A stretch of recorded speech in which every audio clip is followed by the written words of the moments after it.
Welcome to Tabletop Titans and our very first hobby hangout. My name is Adrian and I will be your host for the evening. Hey guys, good to see you again. This is normally the time of our live battle reports, but because of the social isolation, we decided to try something different. So we have this solo stream designed. It's just me at the table here. We do have Bridger in the studio, so he's going to be joining along, producing, talking, chatting, and I think we might have Brian in the chat at some point later on as well.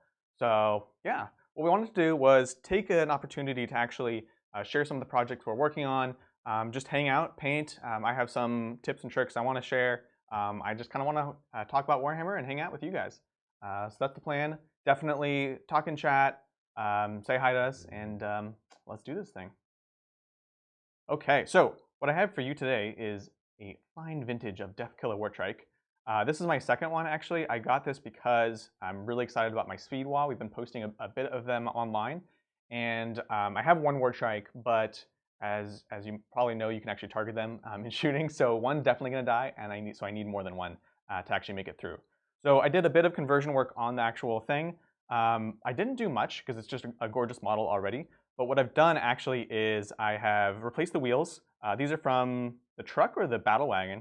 And then I have one in the front. And I've done this thing that I have on a bunch of my bikes where I extend this front part of it right here. And this is just with plastic card. So you can do it really easy with the Orks. I just chop that off, glue that on there, and we're good to go. And that's basically it. I have more that I've done with the boys. The guy on top. So I started originally with the freebooters because they actually have these gorgeous kind of like bodies and armor and everything that you never see because it's always behind the gun, right? So I wanted to use that, but I realized that this guy is designed to actually kind of sit back here and be propped up, which looks fine, especially when you have his little pal that's right here, right? It's a little awkward, but let me tell you, with the freebooter guy, it was super weird positioning, so I ended up going back to the base model here and just pulled from a bunch of my favorite bits. So it's a bunch from the knob set. This is the Mangler Squig. Eventually I'll run out of those chains and I'll be really sad. And then this is the knob kind of spike claw that I combined with the actual claw from the kit. So yeah, that's my boys. Another guy, I just added another gun because you need more DACA. Yeah, so that's that. I want to tell you a bit about my process and kind of why we actually have some of this stuff done already. I do most of my base layers in airbrush. I love airbrush, especially for orcs. I'll be honest, before I started painting with airbrush, my orc army was a little bit sparse as far as paint. And so I learned mostly how to do airbrush for the orcs. And so I've gone through and I've done all the base layers where I have basically my blacks, my browns, my oranges, and then some of the white, and just set that all up. And then what I do is after I've airbrushed it, washed it, I go back in with the brush and do all of the details. Yeah, so that's that. Basically, the orange here, I want to talk a bit about how I actually do that, because this is one of my favorite paints of all time. This is the orange from Vallejo Game Air. I love it because it's so thin, but strong at the same time. So let me explain that a bit.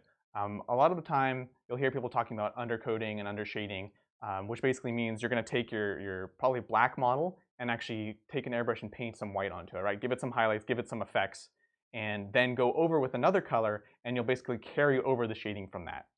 Now, it's not always actually easy to do that. With yellows, if you don't do the shading bright enough, then it looks really terrible and looks like it's actually not painted at all.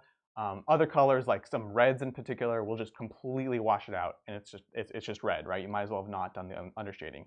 With this orange, it's so good. It like perfectly becomes warmer the more paint you add, and just really picks up that undershading here. So this is where I've gone ahead and just hit it with white paint from this angle, and then just kind of apply the orange and applied some black from the back. And I'm a big fan of it. That's kind of how I do all the orange in my army.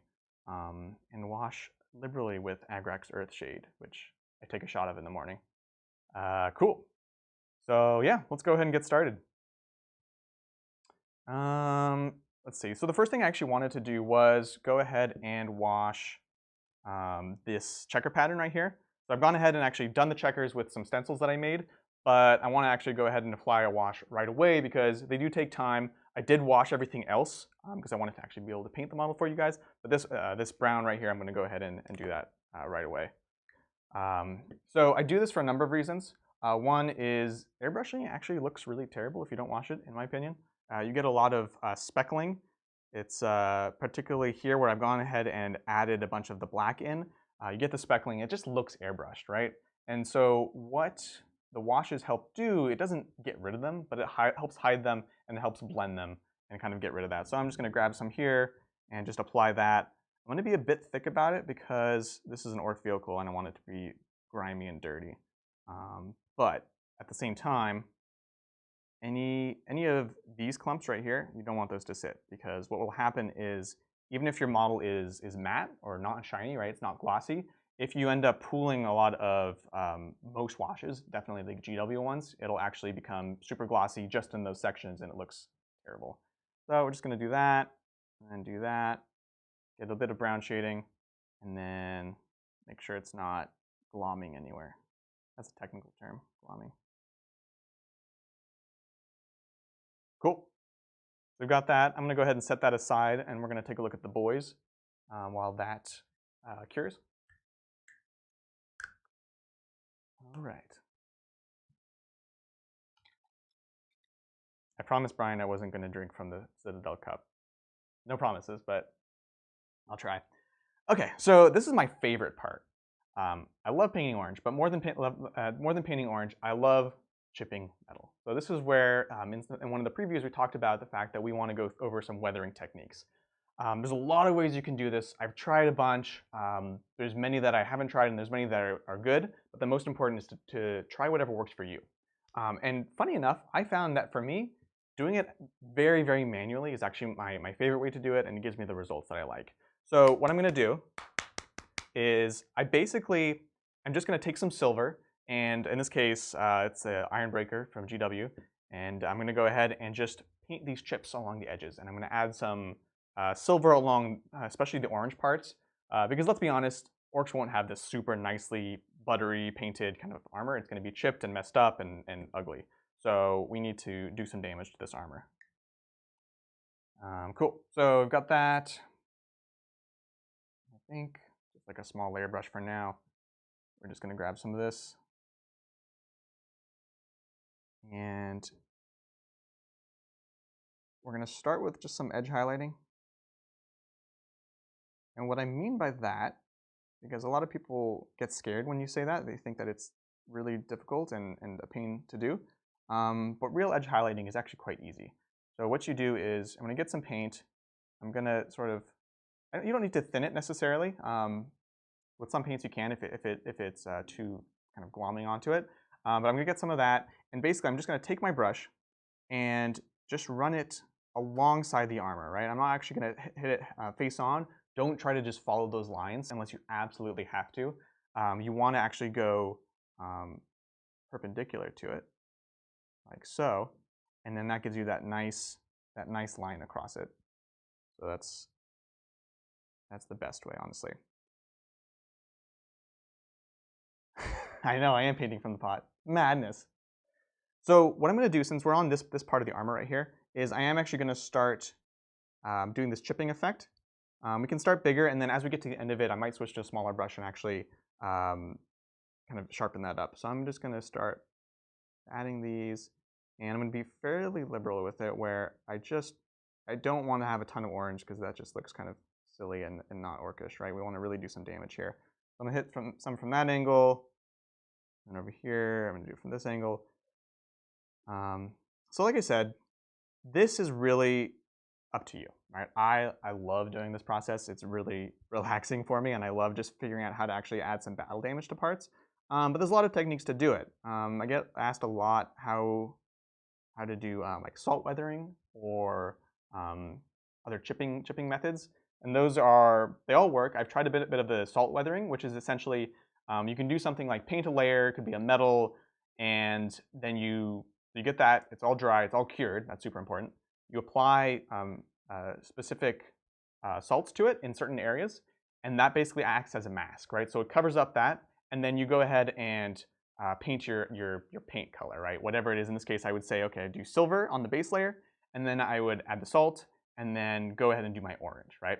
Once you've done that, You can then wash the salt off, and in theory, it leaves these kind of craggly, kind of clipped off areas of metal, and it can look good. I've just found, I'll be honest, guys, I also live in the real world, and I have other things to do, and that process just wasn't as exciting to me as painting like this, right? So that's what works for me.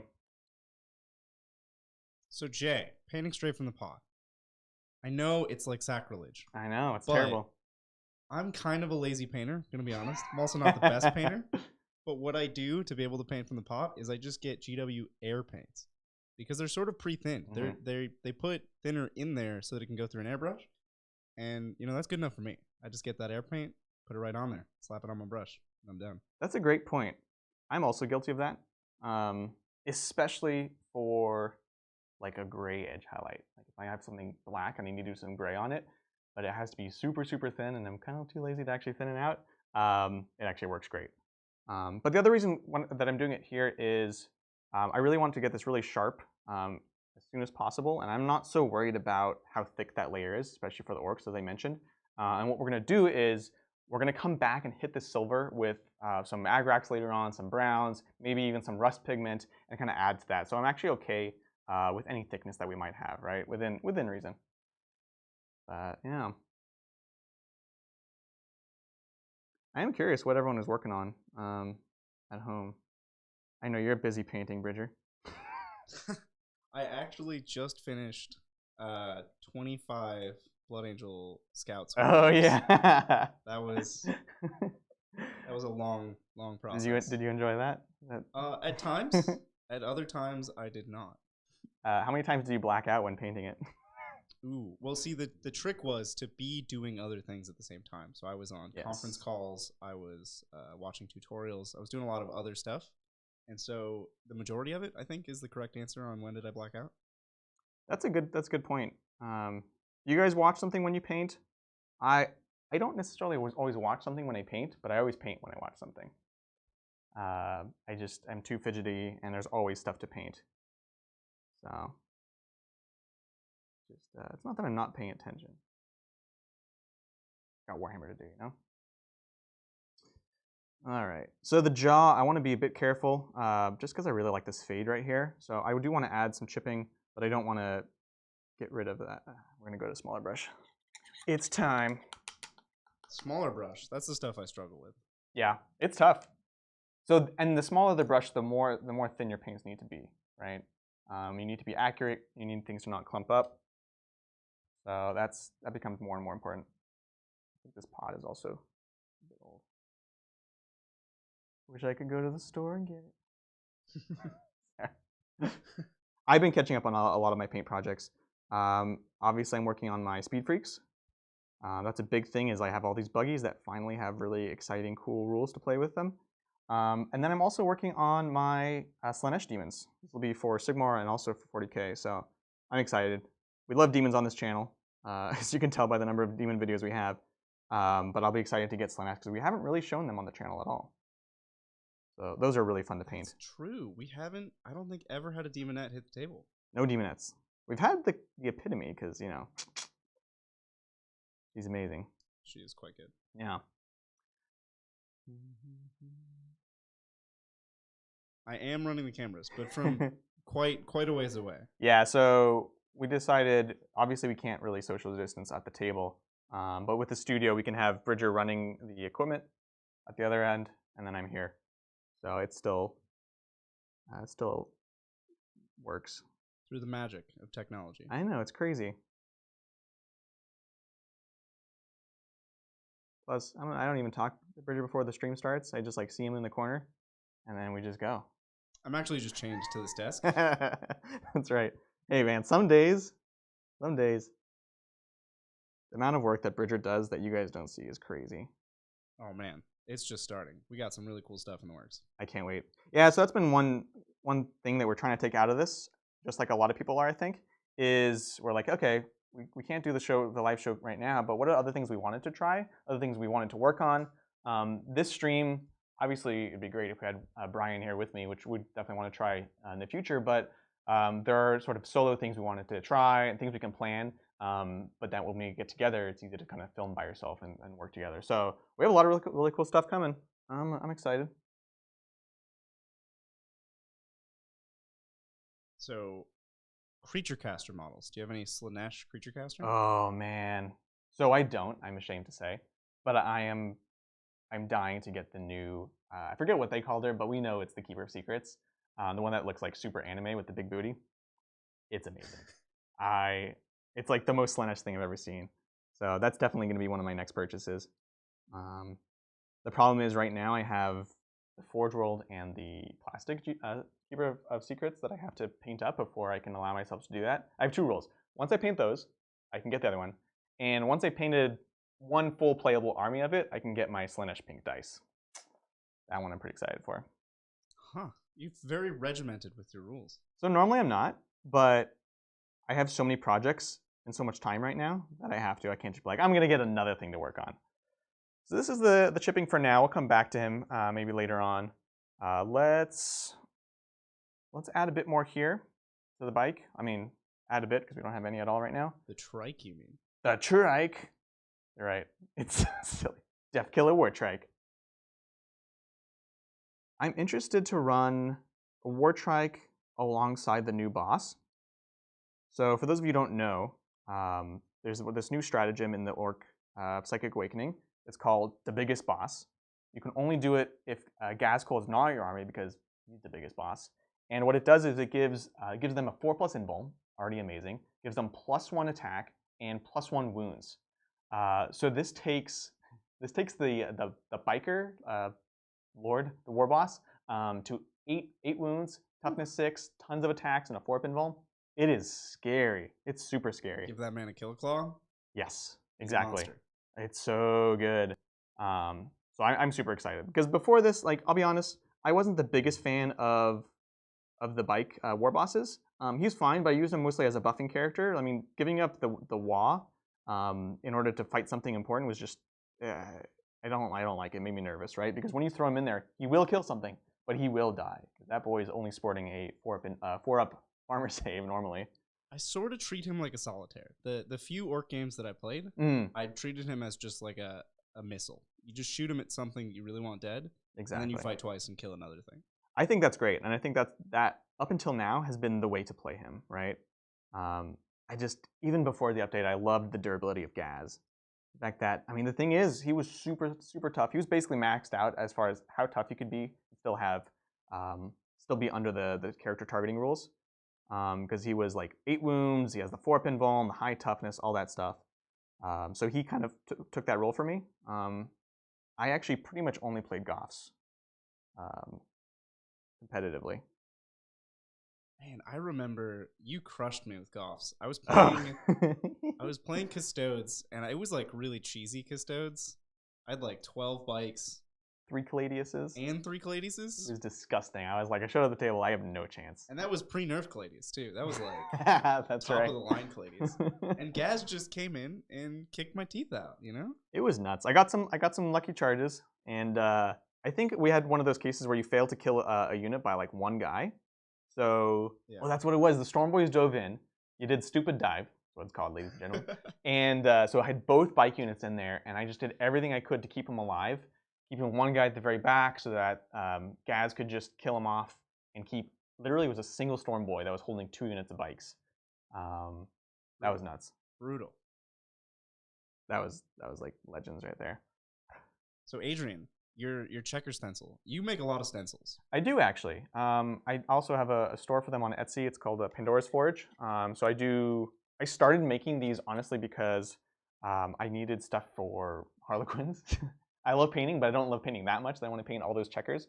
So yeah, I have hexagons, which I do for my eliminators on their cloaks. I have checkers for orcs and a lot of checkers for Harlequins. So they're all in that store if you want to check them out. But a lot of this stuff you can also do just with basic sticker paper. So for example, these ones here, I actually have a larger stencil that I was using for the Gorkanaut.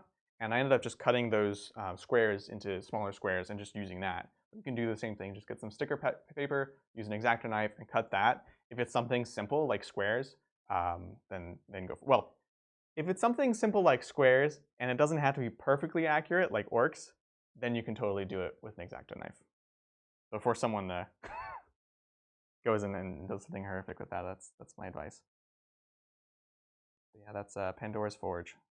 The other thing, if you guys want, you can always hit me up. I do custom stencils as well. So I'm kind of getting away with myself here, just adding weathering and doing some work here. It is kind of cartoony, but that's kind of the style I like. I like doing a lot of the shading with these nice kind of fades from black to whatever color, and then this really sharp chipping. I do take photos of my models. I like them for them to look good up close. But one of the most important things, and I think it's important for all of us to remember when we're being like critics of our own work, is do they look good on the table, honestly, like 2 feet away from us, right? Because that's how they appear most of the time. And even the GW stuff, if you look really close, it's not perfect, and it doesn't actually look all that amazing because these things are not meant to be looked at that close. You know, unless you're painting for Golden Demon, that's cool. You know, Izzy, if you're watching. But for the rest of us, it's fine. Our boy Shane has a question. Oh dang! What's your favorite kit? Oh my gosh! Oh, that's such a tough question. My favorite kit. He narrowed it down a tiny amount that you've worked on. That's true. That's true. So my favorite kit of all time is actually a Sigmar model. They have amazing Sigmars. They have amazing models. It's the Mangler Squig. Super orky, even though it's a goblin model. And it's just like this big, gorgeous kit. Super fun to put together. I really like that kit a lot. I'll be honest. That's a special place in my heart. I didn't care how competitive that army was, but the moment it came out, I said, I'm going to play it. I played Night Goblins back in the day, and when they said you can do an entire army of squigs, I was sold, man. So sold. So I'm just doing some silver, and then I'll move on to something else because I don't want to bore you guys with the chipping. But I want to get some done so that we can come back and do some weathering. We need things to cure, right? And actually, curing is something that I think people throw around in paint videos a lot, but we don't always explain what that actually means. It's sort of like the paint drying, but it's more on a chemical level where it's actually hardened and settled into the actual material itself. So something can look like it's dry or appear dry, but it's not actually cured. If you go ahead and apply wash, it's going to peel off, it's going to come off and do weird stuff. So I want to get a bit of this done so that it can potentially be cured enough to do some shading later on. Yeah. Chris Gomez asked a pretty contentious question. Sure. Which of the three of us is the best painter? Oh, dang. Obviously, it's me. Obviously, Bridger. After me, who do you think? That's a good question. That's a dangerous question. Brian's in chat now. So here's the thing. I think actually Brian and I have very similar painting techniques. We both like to do a lot of airbrush. We have these sort of fades that we do. So stylistically, we're very similar. Oh boy. But you're just better? Is that where this is going? So here, actually, I have an answer, and it's not entirely a cop-out answer. Your painting will be as good as the time you put into it, right? So I think a lot of the time, like Brian's skill level is very similar to mine, but I really, really enjoy painting. I do it professionally, so I will end up spending more time on some models. That's my cop-out to not... Well, we all found the answer buried in there. Was there an answer buried in there? Yeah, there was. Brian's a better painter. No. But yeah, Brian actually is a really good painter. We talk about... we always want to highlight when we have an army that's painted by someone because we want to make sure we give credit. But a lot of these armies we did paint ourselves. A lot of Brian's armies he did paint himself. So he's like a better painter than he gives himself credit for. So cool. I'm gonna put the silver aside again because that can take a long time. And oh, the 8, man, that's a great like game project and paint project right there. Let's see, what do we want to work on? The 8 might actually be fun to play on Tabletop Sim. Now that I'm thinking about it, that's like an army that you could play reasonably on Tabletop. Yeah, totally. Low model count. We were just talking about Tabletop Sim earlier and what works, what doesn't work on it. That would actually be pretty cool. With the small exception that it's very, very positionally based. That's true. Everything is about blocking with characters and getting line of sight to certain things, which is a little tough. But the low model count is good. Yeah. My orcs are pretty rough on Tabletop Sim, I'll be honest. Okay. kind of being indecisive now. I'm gonna go ahead and throw some black on the big boss here. I think it's kind of weird that the dude on the trike is totally a war boss, but he's like not a war boss. Like he doesn't have the keyword, right? He doesn't have the keyword. This claw, this like amazing like grapple hook claw, is not a power claw. It's worse. I don't even think it's ×2 strength. I don't remember. Well, you know, when you go faster, your weapons are less effective. That's right. Turns out. And you gotta go fast. It's super weird, man. I love that model, but there's a few of those rules I would change. I think they're a bit of a miss. Okay, so we're going on to Abaddon Black. Most of the paints that I'm actually painting today will be Citadel colors. I personally love to airbrush using Vallejo colors, and I'm transitioning to painting with a lot of those colors. But Games Workshop's washes and their metals are amazing, and I still haven't found anything that I personally like better. I know people are a big fan of like the Army Painter ones, but I really like that. And Abaddon Black is just a good, solid black. Yeah, definitely Citadel paints are a lot better than, like when I first came in painting, I was using like Army Painter. I bought some like gigantic 100 pack of paints. It was like, oh, this will last me forever. I'll never need, you know, I was going for the budget option. And I always looked at how much a pot of Citadel paint costs. And I was like, this doesn't seem, there's no way you can justify this cost. Right. But then, you know, once I started using them, it just works. They're meant for Warhammer models. You know exactly what you're getting. I think that it's a weird premium product, but it totally works. It is. I don't know the full science of it. By the way, I grabbed the wrong pot. This one's like super dried, so we're not doing black. But they talk about pigment count, right? And that's kind of I would call it like the strength of the paint. How easily does it stick? How not thick, but how many layers does it take to paint? And Citadel has like a ridiculously high pigment count. And that's one of the reasons it's so nice to work. You just do it, right? You just paint it and it just happens. So that's really nice. Okay, so what we're gonna do instead of the black is we're gonna do some orc skin, my favorite, and is one of the other things I wanted to talk about today. So my orc recipe is very secret. I learned it from my grandmother. She's from the Ukraine and has passed this down from generations. Basically what I do is I start with black. I like starting with black because you can do a lot of shading with that. I hit it with generally like a bone white. You can do a pure white if you wanted to do something a bit brighter. And I basically just hit the main parts of the skin that I really want to highlight in a very, very bright color. So I'm going to continuously kind of come back to that area. But I make sure that almost every part of the skin at least has some paint on it. And that's because the following color is not really like my orange. It actually requires a decent kind of base to actually show up. Otherwise, it's basically just going to be black. It's not that strong. And so the color I take is Tank Ochre from, it's Vallejo. It's their model air range. They have their game air range, and then they have their model air range. This is from the model one. And I basically just hit it with that. And what I'll do, I don't know if you can see it on this close-up cam at all, but I'll take a bit of my orange and sort of hit some of the under layers and the underbellies. Let me see. This guy's abs are so ripped. Wow, look at that. It's ridiculous. Specimen of an orc. Everyone's talking about Henry Cavill. You should be talking about this guy. Look at this.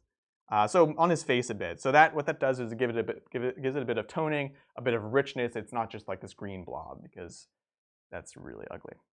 Cool. So I do that. I wash it in Agrax. That helps with the warmth. And here we go. So what I'm going to do now is we're just doing some highlights, not quite edge highlights, but I'm going to go to sort of the sharper uplifted points on the model and add this. And it's going to give me a bit more definition with those features. Again, this model looks almost done on its face at the tabletop level, and adding these extra couple layers on the face is really going to help it pop.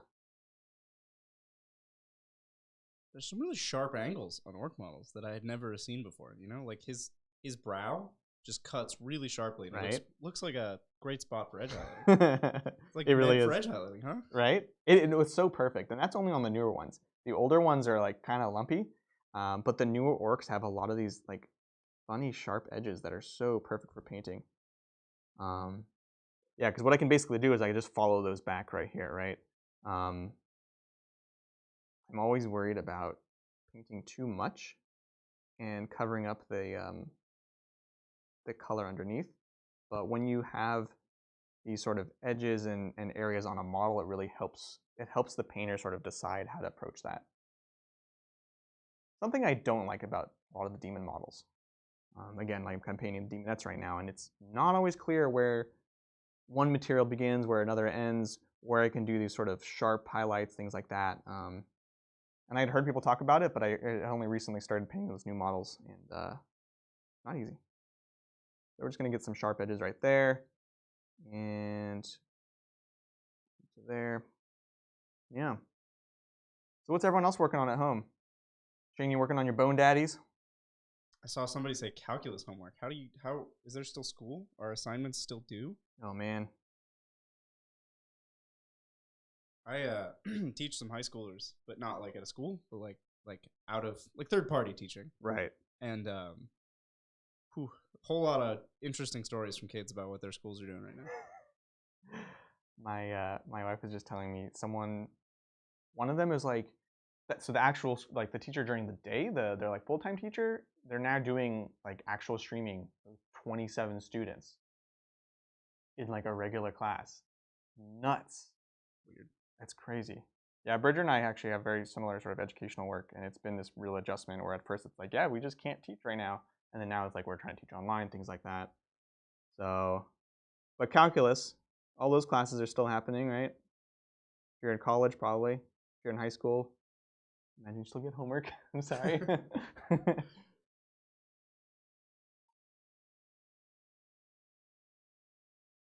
Cool. Yeah, my mom's a professor, and she has been forced to do online lectures now and all of her assignments online, but she teaches chemistry. She's how do you even do that? Very frustrated that they can't do labs. Yeah. So they're doing like fake labs. Like they'll give you data, and you have to like pretend that you had collected that data and then write a lab report. And it's just like, this is not. It's not the point. Oh my gosh. They should use Tabletop Simulator. Definitely. Yep. Just mixing fluids is, I think, what Tabletop Simulator is designed for. That's so funny. Oh my gosh. Anybody played anything else in Tabletop Sim? I was thinking about doing some D&D in there. I know a lot of people play those kinds of games purely verbally, but I've always been a miniature guy. Like so my dad actually got me started on the hobby, and so I always grew up with playing with models. So for me, D&D was more of like the kind of grid-based game. I know some people play it like that, but a lot of people, especially nowadays, do it verbally. But when I saw Tabletop Simulator, I was like, could be an interesting way to sort of share like positioning of things very easily, to share images, things like that, things that we don't normally really talk about in games, right? You pretty much just describe it. So I don't know. It's all online, yeah. Sounds like you're a 4th ed player, D&D. A 4th ed? 3.5. Yeah, I know. It seems weird. I do sound like a 4th ed person. I loved 3.5, and then when 4th rolled out, I loved it even more, but nobody would play it with me. Everyone hated it. Everyone hated it. They said it was like too gamey, right? I was like, this is the best video game on tabletop I've ever seen. There's a legacy, man. It was probably fine. You can't mess with D&D. It was fine, but not as a role-playing game. I think it did definitely have issues with the lack of role-play. Right. Yeah, that's fair. All right, this guy's looking sharp enough. Yeah, I like the balance of the two. I heard 5th edition's really good. And I heard it's also a return to like 3.5 and some of those older editions. They could never print enough expansions to 5th ed for it to be the return of 3.5. Yeah, that's very true. That's very true. Let's see, where was the first one I did? Okay. Yeah, I just want to give it some more time. I do, I really do. Okay. So I'm just going to kind of be jumping around to different sections, show you guys how I do different materials. If I was at home, I'd force myself to finish a section before moving on, but this is way more fun. So the next thing I want to show you is not using a Games Workshop paint. I'm like equal parts ashamed and proud of some of my techniques. So this is from Americana, which you can find at Michael's or probably Joann's for like $1, right? So this is like $4, $1. Generally speaking, this line of paint is not as nice of quality. However, some of them I just have fallen in love with. I love this font. It's like this sort of tan. It's like Xandri dust, but there's some weird shading that happens with Xandri dust where I do like a wash, and I don't like how dark it is. This is just kind of my go-to for like mid-range tan. I use it for leather. I use it for bone. I use it for teeth. Everything. So what we're going to do now is we're going to go ahead and apply some of it to these wraps right here. And I think it's really important because right now the model is just, it's very dark, right? We don't have much contrast. And I've gone super gothy on this one. A lot of my army is kind of these bright oranges. You can see here's one of the almost finished products. I'll never actually call it finished. Very, very bright orange, blues. We'll talk about this rock later on. But very bright. And once I painted Gaz, it sort of reminded me of my roots and how much I love a good black and white checkered armor. That's good. So this thing is very dark. So we need to add some things like leathers. The chipping helps. Anything we can do to sort of brighten it up and not have the whole thing just be sort of universally dark. So we're going to go in and paint these. So this will be the first layer where we're just going to try to get some good coverage. And then usually for this kind of thing, I will hit it with just a smidgen of airbrush, like a dark brown. And then I will actually I've gone to using contrast for a lot of this stuff. Heresy. I know. I was like, contrast is another contentious topic. It's definitely love-hate. Like, I've known a lot of people who say they won't buy any other Citadel paints now. Yep. And I've heard people say I would never let contrast paint touch any of my models. Exactly. I think one of the biggest problems with it is not actually the paint, but the way that it was marketed as this like amazing and be-all end-all. And some people took that a little too much to heart, and we were going to the GW store, and the guy was like, "Oh, you gotta try contrast. It's great. Like, it's so like powerful, and it paints everything super fast." And then their example models are like Poxwalkers, great for contrast, and Space Marines. Now, contrast does not work well for Space Marines because the whole principle is based off of how the paint pools in a specific way and goes into the recesses. And a lot of the time, when you paint like a smooth surface, especially with curves, you're just gonna get these like I guess glom is the word of the day. Yeah, these glomming blotches, and it looks like a really bad thick wash. So it's like, no, it's not the solution to everything, but it is very powerful, and I think it's good for getting new painters started. And then if you're a more experienced painter, there's interesting uses of it, right? So for example, I don't use snakebite leather for my leathers. I find it to be too dark and too overwhelming. It looks very contrasty to me. I actually like the skeleton horde for leathers because it's a lighter brown and it just sits really nicely. So to recap, I'll do a light tan in fawn. I'll hit it with some dark brown airbrush, and then once that's cured, I will hit it with not snakebite, the skeleton horde contrast paint. Cool. So that one's pretty easy, pretty simple. I'm seeing it's a little thin, which again, not a Citadel paint. But I'm amazed that you came with, you're like this amazing painter and you brought like dollar store paint. So I thought about not bringing them, but I was like, no, I really want to show that you can do stuff with dollar store paint. It's good, it works. And of those cheaper brands, I will say Americana are quite good. I'm not gonna say I haven't tried Craft Smart, but that's like there's like a bar that you should, yeah. But overall, cheaper paints can work. That's crazy. Yeah. I just remember starting and everybody told me never ever buy craft paint. They're cheap, but they're garbage. It'll ruin your models. And I was like, okay, fine, sure. I'll buy, I'll pay the same money for a bottle a third the size. Right. And it'll work because I've been told, So most of the time they're not wrong. But there are exceptions, there are gems. I love just trying those things out, right? I'll just like go to Michael's, get a bunch of them. And then maybe I'll use them for like terrain or something, but every once in a while I'll find like a really nice gem. The other thing that I noticed, we had this trend in paints within literally the last, I think I started seeing them pop up in game stores in December. This trend of color morphs, right? So it's like metallic, but it would sort of shift from one color to another. And I saw those a few months before in like the Martha Stewart like colors and things like that, like super crafty, right?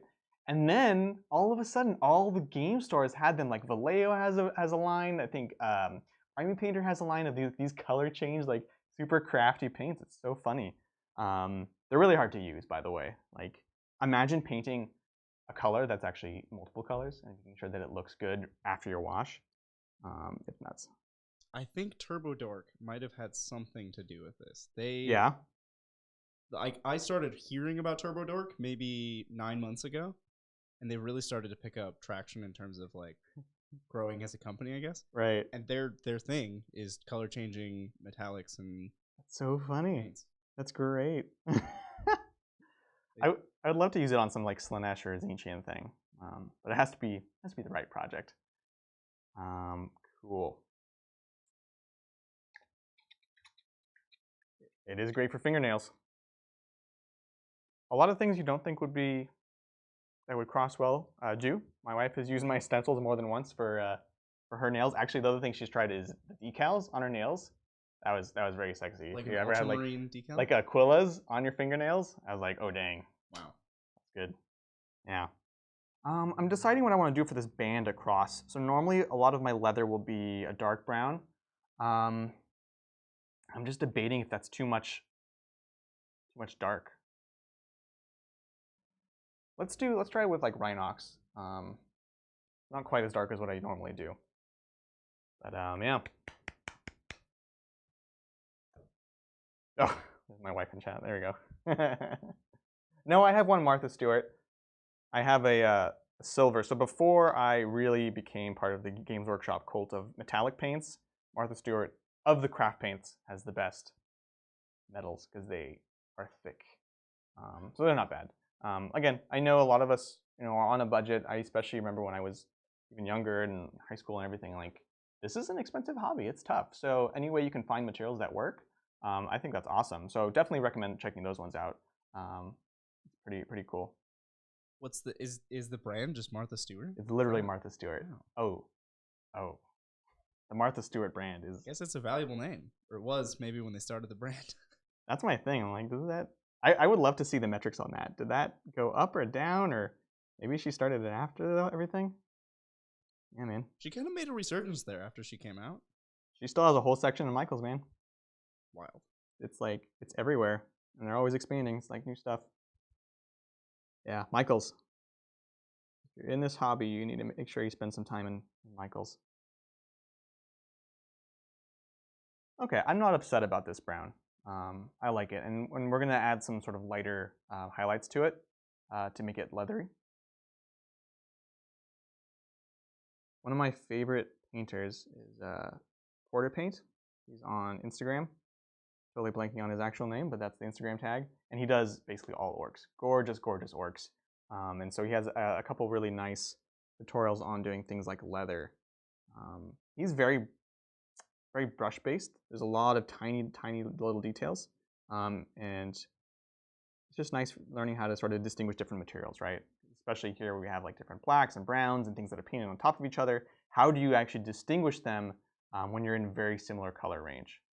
And I will hopefully show you a bit of that once this layer settles. This chain is regretting this chain a little bit.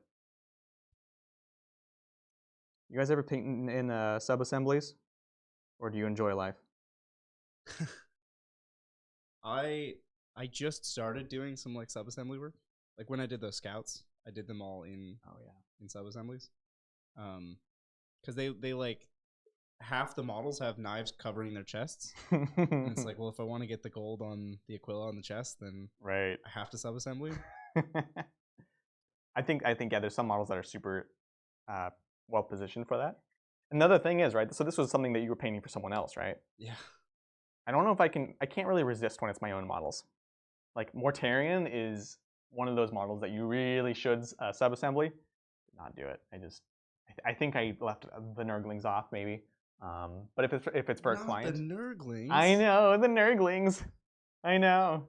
That was like the only thing. The wings maybe. I think what I'll do is I'll get some base layers first with the sub-assemblies and then glue them, especially if I'm like normally I want to play the game, right? When I got my Gargantuan Squiggoth, I got it on Thursday, had it built, primed, and painted by Saturday because there was a tournament, and I'm not going to that tournament without my Gargantuan Squiggoth. So Now here's a step past sub-assemblies. Mm. I went to a bargain sale and Yeah. I got a whole bunch of AdMech, but it was painted on sprue. Does anybody paint on sprue? I think this is like a modeling thing, like model airplanes. I think they paint on sprue and then assemble. And I just never seen it before. I had like 30 Rangers and they were half painted on sprue, and I was like, well, I guess I'm going with this paint scheme now. It's definitely a thing. I hate it because the time that you gain from that is just you lose so much in like the actual quality, right? There's some models, the way that they're attached to the sprue, it's fine. But I'm like, you're gonna paint this, and I've seen like gorgeously painted models on sprue, but you're gonna clip them off, and then there's plastic that's not primed, and I'm just like, I would love to have an answer. Maybe someone in chat likes to do this and can give me a reason why, but I'm the same way. I was completely baffled. Yeah, I did my first set of firewires on sprue, and then I cut it off, and then it had giant zits. Yeah, that's exactly right, Jay. I don't get it. What I will do, however, and I just did this for the Harlequins, where I was doing Soaring Spite, so they're black leggings and sort of checkered on the top, and then like different arms. So I cut everything off, I cleaned it, and then I actually re-glued them on the sprue, but not like in the exact positions, right? So I basically use the sprue, and I'll kind of glue them around it, like with the heads and the legs and things like that, and paint them like that. And that's fine because that contact point is the part that's going to be missing paint, which is you actually don't want that anyways. So like that works pretty well, especially when you have to do like 30 troops. Yeah. So I'm going to go ahead and do some more silver in here. I'm seeing some more details I want to do. This black of the pants I'm going to leave for now, because what I want to do is actually airbrush that at a later point. The secret to black, don't tell anyone, is blue. And this is something that's, you know, if someone's been painting for a while, they know this, and it's sort of like changed. There's different kind of things that will be fashionable to do at the time, but at the end of the day, it comes down to doing blue. So what I'll do for my black, I'll paint it black, then I'll airbrush it with like a bluish gray. So I would hit like the kneecaps here, the top of the thigh, the back of the thigh here, maybe like a bit on the butt, right? So basically kind of the bigger, more elevated, more curved sections. Let that cure. And then I'll wash it in a Drakenhof Nightshade. Ideally, I'll actually push it through the airbrush because that makes it much thinner. But that's basically it. Do some edge highlighting with some gray, and you're good. And it's so funny that the way you paint one color is by painting another color. Anyways, rant over. There's a lot of those little tricks in painting, like wash your golds with purple. Oh yeah, just wild. That's a contentious one, at least between me and Brian. But it's a funny like stylistic thing, right? Because he likes those really bright, vibrant golds, and I think you do too. I like the nittier, grittier ones. I get crap all the time because I use Balthasar gold. It's like basically bronze, but it's gold. I used the same gold. Yeah. And then everybody just like, poked fun of me. That's not gold. I was like, your custodes aren't gold. They're brown. Totally gold. I just love how good it looks. I don't care if it's not. It's like gold adjacent. My Black Legion is the Bronze Legion with some black, but whatever. So, but yeah, it's totally like a stylistic thing. Well, the reason for me that custodes have to be bright gold is Oromite isn't actually gold. It's whatever color they want it to be. It's magic armor. Like that's amazing. Their armor just looks how they want it to look. That was my question for like the non-gold custodes. So they just have like painted. Is their armor gold and they paint it? It's literally magic. Like the material they use to make like Oromite is just magic unobtainium stuff that looks however they want it to. It is unobtainium. That's amazing. I love it. Oh, that's right. That takes me back to my this rock right here. That's Orkanite, Bridger. Orkanite. Orkanite. Wow. One of the best parts about playing Orks is just like the ridiculous names and puns for everything. So when I first started coming back to them, I've always really liked the mech stuff, and I was like, cool, they're going to be mining this Orkanite, and all of my weapons were based off of that, and they had sort of the blue, and it worked well until I realized the blue also looked good as paint. Now that narrative's kind of gone, but I still just put some Orkanite on my models every once in a while. Chris Gomez has an interesting question. How would we personally change Warhammer to make it cheaper? And I think digital rules would be. I mean, obviously, these are not going to be, all of our answers to this question are not going to Sure. be things that Games Workshop would want to do. But I think if they just made all the rules PDFs and they were free, that would make the game a lot cheaper. Absolutely. And I think they would still sell models, but I would think so. I mean, they've gone a bit that direction with Sigmar, or at least like I think this idea of making them available for free digitally and available with money physically, right? So like for example, Sigmar has the app. You don't get all the battalions, the war scrolls, the spells, and everything unless you pay, but you get the basic units, things like that, and then you can go buy the book. And every single time, I still go buy the book as well as trying to get like the free stuff, right? So I think that's a good thing. I think another thing they can do is keep in mind army design. So obviously, smaller armies can help. That's a thing, but there are mechanics that actively drive up the price of certain things. So the mech guns, for example, they literally cost more dollars, doubly so for Australian dollars, than they are points in the game. And that's a decision that they can make, right? Like 18 mech guns doesn't have to be a thing. We can make them supercharged, and you take them in max squads of 3, which means you can have a max of 9 and make them more points. So that's a decision you can make in the game design. The other thing is things like summoning are really, really expensive. And I've been really happy with some of the shifts in Sigmar lately. Well, for some of the armies. So for example, so demons work by summoning in new things. Like you get points, you summon them in. That basically incentivizes you to have all the models and a lot of them, right? Like I'll be like, I have 60 demonettes in my list, but I have another 60 outside of it. But armies like Nighthaunt, which I also play, their summoning is just resurrecting, right? So you can bring units back that have died. You can bring guys back to units, and it simulates this idea of like things appearing and manifesting in the battlefield, but it doesn't require entirely different models, things like that. So I think there's a few things that they can do that would sort of take us away from this. I also would rather not have to run 90 grots every time I play Orks, but because the CP system is designed around that. So there's a bunch of things they can do. I think Sigmar pretty often falls into that horde trap, though, of like, yeah, to play an army, you must buy 40 boxes of models. Just like entry cost, buy this many boxes of models. And I think that's a deterrent for some people. Yeah, definitely. The battle line is rough because there's not many choices all the time. And I just put my finger in something. There are more codexes with alternatives, but you still need to get them, right?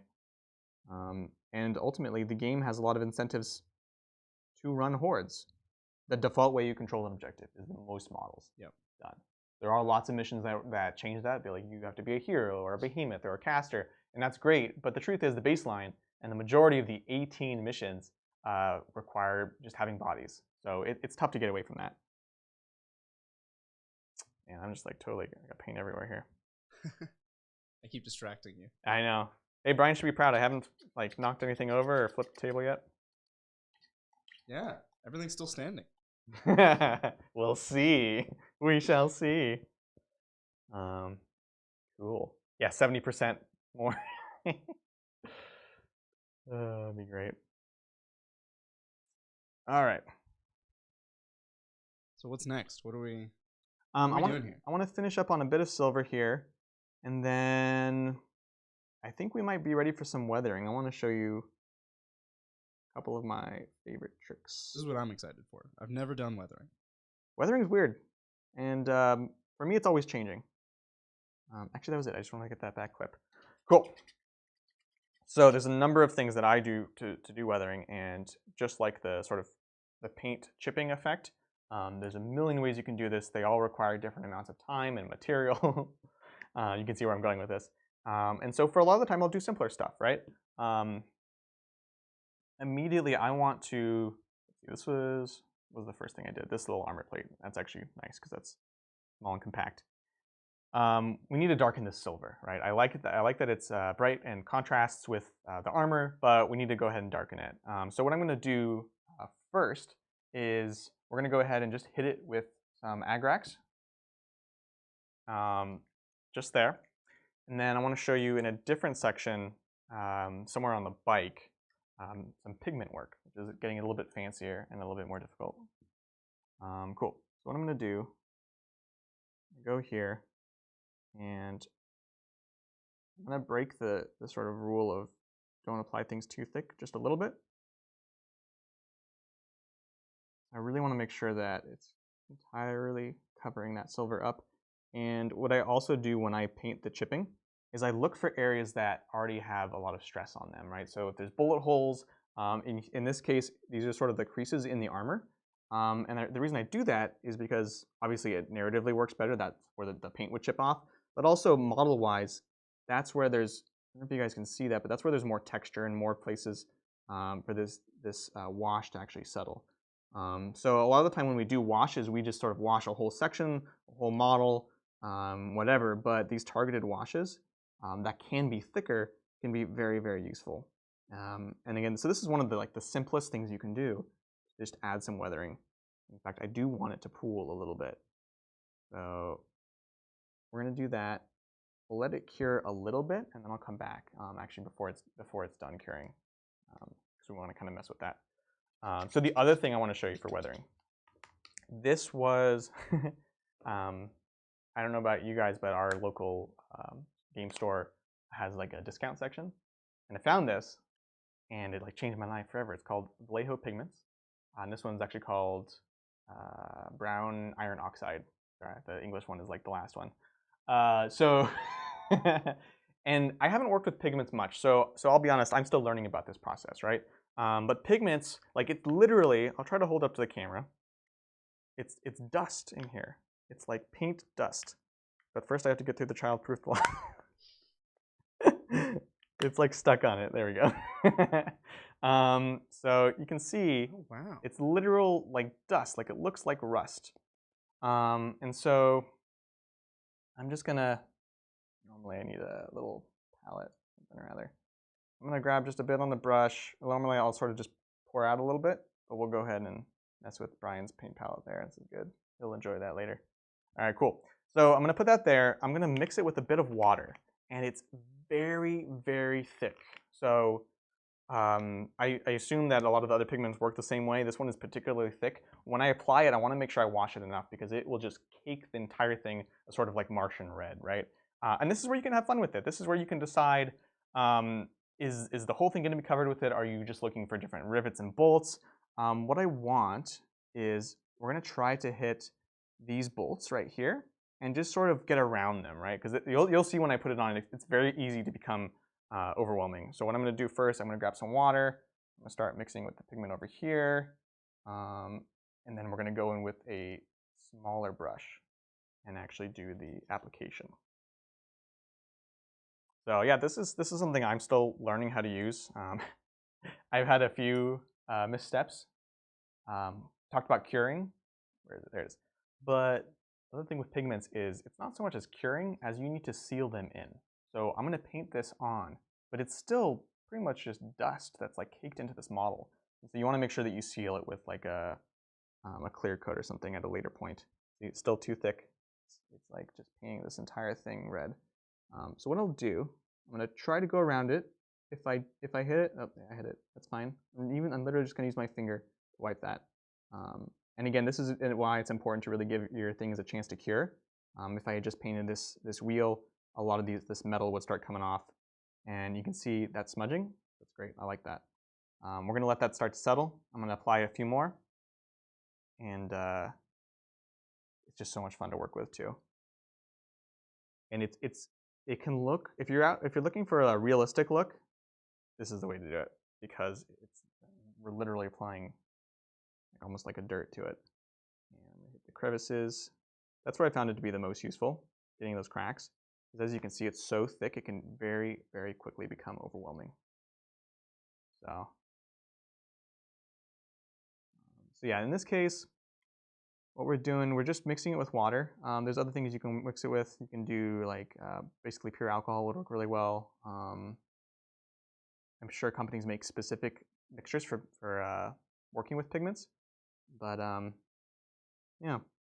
Greg in chat has a good point. Isopropyl alcohol as a medium for this. Oh yeah. It evaporates, leaving nothing behind. It's pretty cool. Perfect. Yeah, isopropyl works really, really well, which is also handy to have nowadays. Cool. And as It's going to take a long time to dry. I really like it with the black. This is another good way. So black is one of those colors that's really tough, right? It often just looks unpainted if you do it very, very simply. But doing some of this like red weathering, if you've painted like Martians, or no, what's the black one? Stygia for AdMech. You know, it can be tough to really get that to stand out. But you just add this, it'll be super dirty. I'm just kind of going nuts with it now. So generally, this will be one of my last steps. I'll make sure that there's a lot of like shading done with it, and then apply this, seal the model, be done. Because it is so messy, and you really don't want to be working on top of it. But I wanted to show you guys this. I'm almost worried I'm getting too thick on some of these areas. It's a rusty bike. It is a rusty bike. Yeah, Trike, sorry. Trike. He's been riding too long. Right. Bad maintenance, I think, is really the issue here. So it's funny you should mention that, because speaking of AdMech, I know they're like talking like they use Rust in their language all the time, and they're on Mars, but like I just can't stand it when I see Rust on those models. Like they would never allow that to happen. That was like an insult to their forefathers. It does look really good. I will say that. I mean, the air on Mars is supposed to be like filled with rust dust. Yeah, but they do like their daily like rituals of cleansing and like greasing their engines. Like it's one thing, and it's the same for Space Marines, right? Space Marines never going to let their stuff rust. So that's why you'll see with mine specifically, it's all fresh battle damage, like chips and things that happen in the battlefield. They might be dirty, but they're not in like disrepair, because they would never do that. I'm a nerd. I can get upset about these things. You know what catches dust real well, though? Yeah. Grease catches dust like nobody's business. Grease? Yeah. That's right. Greasing up, Space Marines and AdMech both. They just grease up everything. They're always talking about that in the stories. Yeah, that's right. Just got to lube it up. It's good. So I'm going to add some here. I really don't want to put it onto these middle pistons, because that's just going to... It's a big flat area, and it'll look really bad. Cool. So you can see it's starting to dry. And it's a little bit less crazy, which is great. And I like that a lot. That's right. Space Wolf Battle Report. So we definitely want to. That's as soon as we start broadcasting again, it's one of those things on our list. We didn't really get to talk about them, right? We got to do one orc game. The new Ragnar is nuts. He's so good. He looks quite intimidating. Yeah, he looks great. He's great in the game. I'm a fan. That would be cool. What do you guys think of the new rules for them? I don't know them super well, to be honest.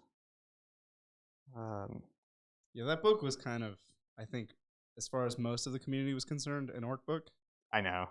I'm not upset about it, but there's probably some cool Space Wolf stuff in there. If nothing else, like I think Ragnar is pretty much an auto-include, right? If you're playing Space Marines, oh, definitely. He's super cheap for what he does. Just this amazing beat stick character. I'm gonna go into the spokes. Well, they're not spokes, but into the hubcap here. And let's see. What I'm gonna do is you can do the targeted washes, but then we can also just kind of get in there and apply a bunch, and then wipe some off. You can let some of it cure. And probably getting a little bit thin there. But yeah, we definitely want to do a Space Wolf game, and a lot more orc ones too. I'm super excited and super nervous for Engine War. I'm nervous because there's so much in the book that I like, and there's so many army. Like this studio loves all those armies. Like, I'll be honest. It's scary. Anytime they do anything with knights, it's like we could be knights again. The game could just be. It could happen. I know. And we both love it and hate it. Right? They're so cool, man. They're so fun. That's a tabletop sim army right there. Knights. That's right. My first tabletop sim game, I played triple Baneblade. They were Shadow Swords. That's your like dream army, isn't it? Dream army. You were gonna run that for that team tournament. But love it. Yeah, that would be good for that. But yeah, knights, anything big stuff just works reasonably well in tabletop sim. I'm excited because like the knights are already super narrative. Like they're really good at forging narratives in game, and you can do like death grips and these awesome heroic moments. And I'm just excited to see like what new rules they get for that. That kind of helps that narrative along. And I'm working on my Chaos Knights. I'm gonna start posting up some pictures. I got a little bit distracted by my my boys, I'll be honest. But I want to get those guys ready in time for that book to come out. I just can't wait for all the new crazy warlord traits. Because when Knights first came out, it was just a field day. Like everybody picked their favorite warlord trait, and they were convinced it was the best. Right. And then as the dust settled, we picked like a few that were just like the meta solved. These are the best ones. I got a Raven. I can't wait for the field day again. Like just everybody's taking wild warlord traits because every knight's always going to get one. Right. That's the fun part to me. Every knight feeling special. They always feel special. It's fun like building them. If you're a Chaos Knight player, you build them at the table. It's great. I played mine pretty much entirely as Terran, because obviously that was objectively the best one to me. I feel the pain. Sorry to say that did not come out on top. It did not. Although I played Terran Lancer at a tournament in the middle of nowhere, and almost won the tournament just with a Terran Lancer before they nerfed all the Forge World Knights.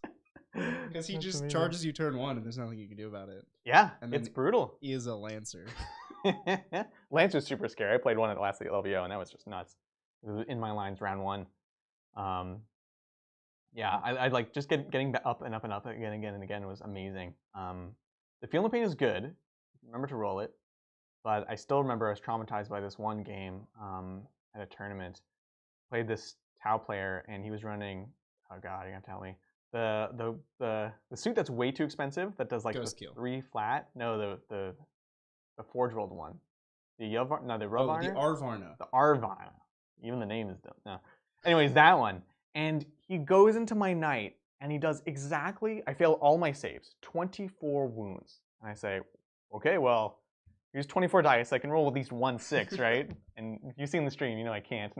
I roll it. I failed all of them. And then, cool, well, I can at least get up and, do something because it was like a really important thing that was happening. Failed it. Command point. Failed it. It was nuts. It was nuts. That was like, what? How do you roll 24 dice and not make any of those? Yeah. That's the dream for Arvarna, though. That's, It really is. I was happy for the guy, I was. I'm going to add some rust here, and then we're going to move on from that. Keeping that moving. Do you guys have any questions, paint-wise, army-wise? I know I've been at home a lot and have so many things I want to talk about, so I can talk forever. But if you guys have questions too, let us know. Space Wolf Terminators, huh? It's hard to beat all the specialized Terminators now. Mm-hmm. Like Grey Knight Terminators are just so hard to beat. Yeah. Or, not Ravenwing. Deathwing. Deathwing Terminators are just like monstrous. So I think those things are super scary. For Space Wolf Terminators to be like the it thing, it would take a lot. Right. Marcus says, how do you shade light pinks and light whites? I kill my model each time I try. Oof, that's a great question, and I would kind of like to know the answer. So, light pinks and light whites. I will generally work from a mid-tone first, right? So, and I think this is generally how most people paint. We pick a mid-tone, we wash it, that gives us the darker tones, and then we highlight for the highlights, right? And with white, I really have struggled finding a balance. I think the first thing I've learned to do now is I pick what kind of white I want. So for example, like I said, I'm doing a lot of Selenash demons right now, right? And I have 4 different types of Selenash demon skin at this point, where I've done some where it's starting with more of a bone kind of almost khaki color, and then I wash it in a black that sort of cools it down basically and gives me that shading. And almost always I found it's useful to go back, especially if you have an airbrush, and add that lighter color, right? I think one of the things that I use a lot is I'll paint something, I'll wash it, I'll hit it again with airbrush, and that will sort of just bring up that color. And making sure that the color you airbrush is the same color as that base layer. And so that way you have the shading, but you're also bringing it back up to that tone because that wash is going to darken it, right? That's how washes generally work. And really watering down the Nuln Oil or the Agrax, whatever it is. The other thing that I'm working a lot with right now is starting with like a gray, right? And then basically just lightening from there. And so the gray is basically the darkest that it will get. So that's what I'll do. A light pink. If it's like really vibrant, I'll paint it in pure white and airbrush it pink, and then do like a light true violet, very very light. But I found that to work. So hopefully that helps. That's a really tough question, and it's something I'm constantly experimenting about. All right, let's see. Yeah, those plates got pretty thick, but I'm not really upset about it. They're really rusty. I think it looks good. Yeah, I'm digging it. Okay. What should we work on next? Centurion Devastator Ultramarines. That's something I played for a while. Yeah. Back when Ultramarines name characters were special, before there were generic versions of all of them for every faction. No. But I think you can definitely make it work. Welcome to 40K. Centurion Devastator, it's an expensive kit. And it's a lot of points in one basket, so maybe don't start there in 40K. Yeah, it's a lot. And it can be a very rewarding, but also very frustrating experience. It's also not the easiest kit to build and paint. Yeah. Not exactly a starter kit. We built our share of those ones. Yeah. They're really cool, though, right? They are really cool, and you can definitely make them work. Right.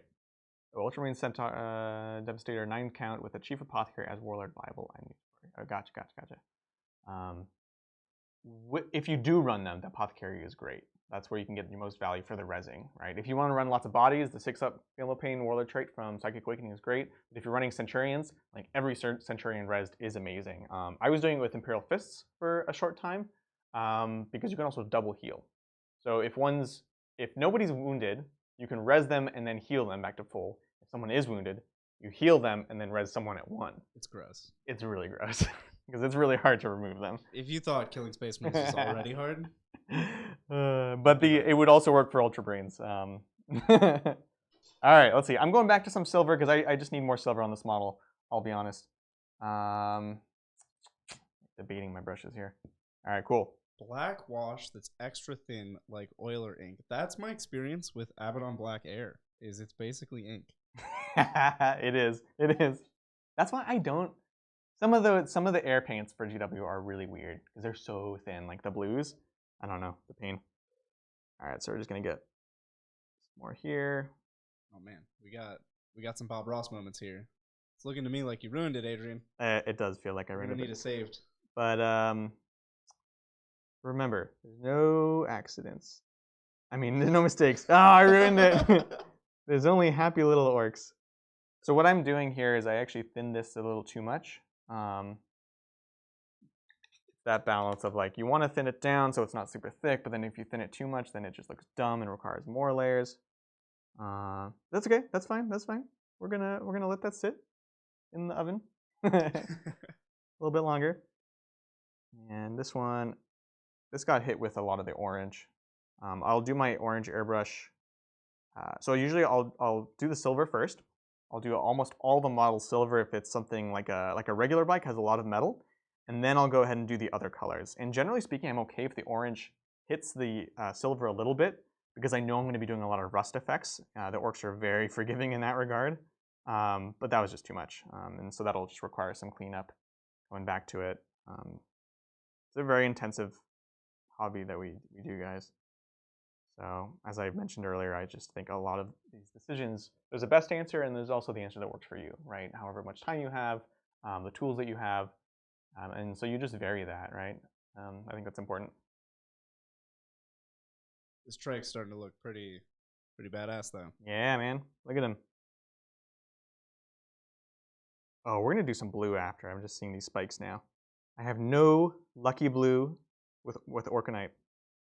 I touched the model. Yeah, I love this dude. He's so cool. He has all kinds of weapons too, right? He's got the weird shotgun, and then he's got like a grappling hook. If he pulls away, he's got the snagga claw. Yeah, which unfortunately is a strat. I think it's dumb. You have to spend a point to do it. If you fall back, you can do mortal wounds.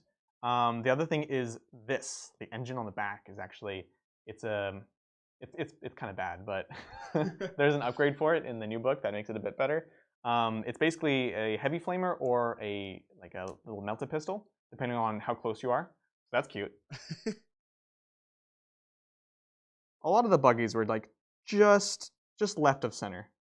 I would just tweak a couple of things about them, and you would have seen them on the table before now.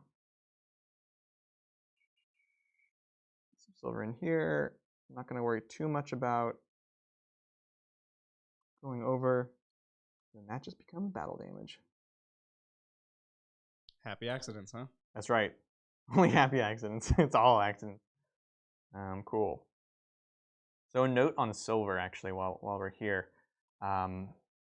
We have these sections that I've just painted in silver, right? We have that. We have all these little chips and things like that. But there's also the silver of each of these plates and some of the engines. What I like to do to sort of simulate the wear and tear over time, but also also show how active this thing is in the actual world, is I like to weather it, and then I'm going to go ahead and add some more edge highlights and actual chips of silver to sort of show how some of this is actually wearing off. Some parts of it have just kind of hit something, and that helps add that sort of level of dynamics, and also helps it pop, right? It's not always about how it makes sense, but it just kind of helps that silver pop, and then suddenly when you see that bright silver next to the darker silver, it helps that read as opposed to the black, right? Because we have a lot of these dark tones that can read very, very similar if you don't have some way of distinguishing them. So that's a little trick. Do we have any other pipes? Don't look at the other side. So what I'm going to do, I haven't decided what kind of base I'm going to do, but this is how I've been basing all of my buggies. This is just tan bark.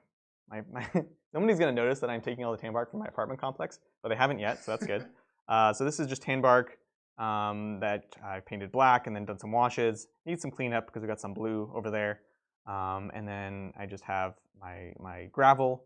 And this did not turn out as well as I would have liked. This is the Martian iron crust, which if you don't do it thick enough, it kind of just looks like I left the basing, right? So that's something I think I want to adjust over time.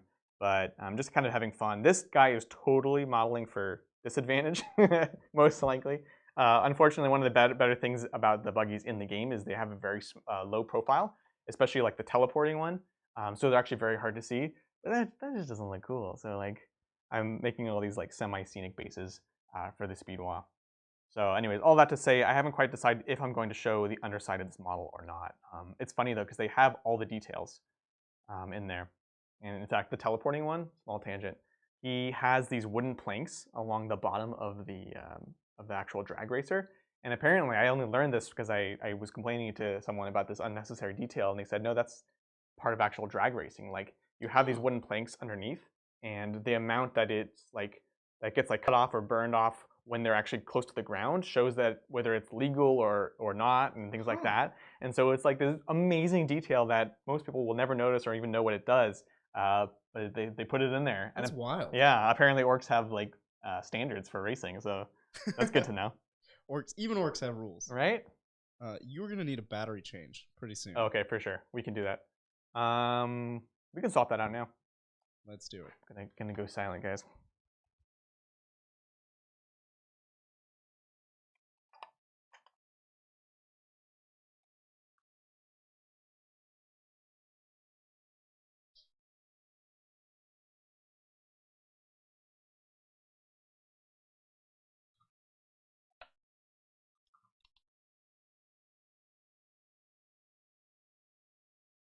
So you built the Vanguard starter kit, came out good, downloaded Battlescribe, rules and books, sent devs, and Apothecary Warlord, built it up. So you mean you already have the models? You already have the Centurion Devastators? Because that's a big step. Because that's $90 for 3 of them or something. Yeah. It's an expensive model. It's a lot. Oh, can you hear me? Testing, can you guys hear me? Yeah, I think. Yeah, you're good. Sounds good. Yeah, that's a big thing. I love those models though. I know they're also very polarizing, but so sick. They're I wish they were more magnetizable, you know? You get it and it has 4 weapon options Right. per model. For a gun, in some cases. And you're just like, this one. I picked this one forever because there's no way I'm ever magnetizing this. And that's the problem, though. With 8th edition, the one thing we have learned is everything comes around again. You know, the thing that you think is terrible and you'll never use, well, next month some book will come out and it's amazing and it's good again. So like, I've learned I can't get rid of models, I can't sell models. It's tragic. But also, like, I need to keep weapon options. You know, it's nuts. I kept my Centurion bits for so long, and throughout 7th edition they were grav, and then the 5th stuff came out. And I was like, yeah, with the heavy bolters, we got that, and then this crazy thing happened, and Raven Guard were interesting, and so we also had to magnetize the melee options, you know? Yeah, I don't think anybody saw Assault Centurions coming. So happy for that. Like I never played it in a tournament, but like I was just happy that existed. And also like the narrative of like, how does that actually work? So it's Raven Guard Scents that are like infiltrating. So are they like buried beforehand? They're stealth fields. They're stealth fields. In the book. Oh, Raven really? Guard book, the Horse Heresy books. They have fancy versions of warp drives. What? They just the Geller field, right? It keeps the warp out. It's like a small one. They inverted a Geller field.